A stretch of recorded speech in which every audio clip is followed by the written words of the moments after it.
asambleísta Esteban Torres. Se trata del legislador que ha solicitado el cambio en el orden del día que ha sido incorporado el segundo Gracias, punto en señor esta agenda presidente. parlamentaria. Escuchemos Como me entonces la referí intervención del asambleísta Esteban antes, Torres. lamentablemente el país vive por enésima vez un lodazal constitucional provocado por los políticos en detrimento de la institucionalidad, en detrimento del Estado de Derecho y por supuesto en detrimento de los propios ciudadanos que necesitan la justicia para cumplir sus anhelos y que no pueden este momento acceder con la facilidad que acceden ciertos políticos para sostenerse en sus cargos. Y permítame, señores asambleístas, relatarles específicamente a qué caso me refiero. Y me refiero a la famosa acción de protección concedida por un juez de la Concordia a los destituidos ex consejeros del Consejo de Participación Ciudadana. Acción de protección que curiosamente fue interpuesta como medida cautelar autónoma por un mismo ciudadano, por un mismo abogado, con el mismo y exacto texto, durante 7 veces, hasta que cayó en las manos de este juez que ha hecho lo que ustedes ya conocen. Que además se ha complementado con más de 16 acciones constitucionales, 16, entre medidas cautelares autónomas, acciones de protección y acciones de protección con medidas cautelares, de las cuales las mismas han sido ya rechazadas en otras judicaturas o incluso se ha desistido. Y en la propia judicatura de Pichincha, los ex consejeros destituidos por la Asamblea interpusieron a su nombre, a diferencia de la de la Concordia, varias acciones constitucionales. ¿Y saben ustedes qué ha pasado con esas acciones propuestas por ellos?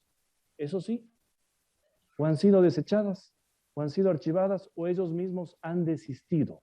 Entonces, la gran pregunta es ¿por qué han desistido de acciones que estaban presentadas en la judicatura de Pichincha y mantienen o se mantienen con los dedos con una acción de protección transformada de medida cautelar por el juez de la Concordia? Porque saben que no tienen la razón, porque saben que lo que están cometiendo es precisamente faltarle al respeto a ese juramento que prestaron cuando se posesionaron como miembros del Consejo de Participación. No están velando por lo que establece la Constitución. Y muchos me han dicho, incluso algunos colegas juristas que son legisladores, es que toda acción de un juez tiene que ser cumplida en un Estado de derechos. Y vuelvo a los ejemplos anteriores. Entonces, si la Asamblea se entromete en competencias exclusivas del Ejecutivo y proponemos como Asamblea una acción de protección con medida cautelar y la ganamos para que un anunciado decreto ejecutivo no se llegue a firmar, ¿debe entonces también acatar el Ejecutivo esa decisión? En absoluto, pues. ¿Qué pasa si alguien pone una acción de protección con medida cautelar para evitar que el presidente se posesione el 14 de mayo? ¿Esa es una decisión acaso que se tiene que acatar? ¿Qué pasa en el caso de la justicia? Si en una audiencia se anuncia una sentencia, y como ustedes saben, no se notifica inmediatamente, sino que hay unos días hasta que se notifique por correo o físicamente. ¿Qué pasa si luego del anuncio la función ejecutiva o la función legislativa proponen una acción de protección con medida cautelar para que nunca sea notificada esa sentencia? ¿Les parece acaso lógico? En absoluto. Con la diferencia, por supuesto, que de los 3 poderes verdaderos, como son la justicia, el ejecutivo y el legislativo, solo 2 emiten actos políticos, la Asamblea y el Ejecutivo. Entonces, aquella consideración de que todo lo que firme un juez tiene que ser respetado es desconocer la propia Constitución. Por algo establece la Constitución que todo aquello que atente contra la Constitución carece de eficacia jurídica. Y yo me atrevo a decir, es absolutamente inexistente en lo jurídico. Y por eso, cualquier decisión posterior que se ampare en una decisión inexistente, evidentemente acarrea esa inexistencia. Y es lo que ha estado haciendo últimamente el Consejo de Participación con los destituidos ex vocales. Todo lo que han hecho carece de eficacia jurídica, no tiene validez.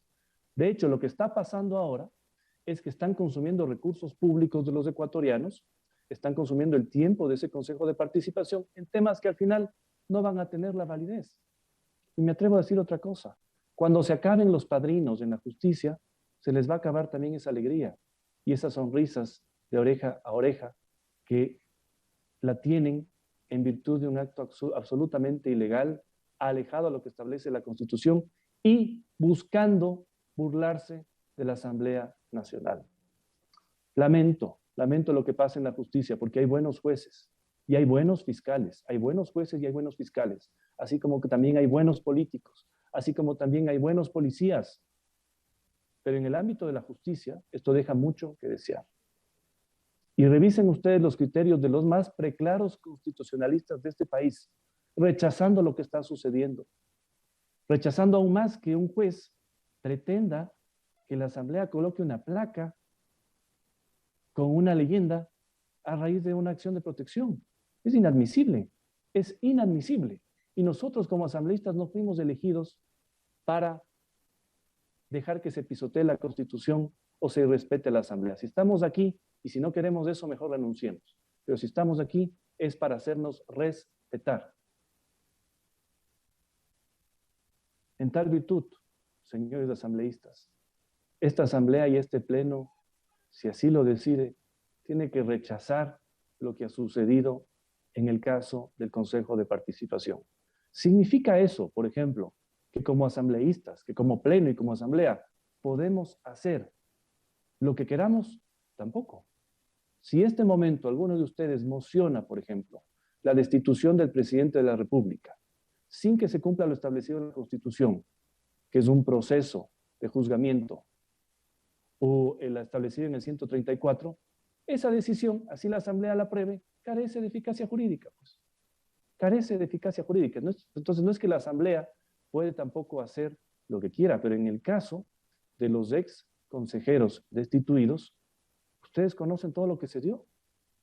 Un intento de que aquí se generen nulidades y el caos que está viviendo el país. Eso fue generado en la propia Comisión de Fiscalización.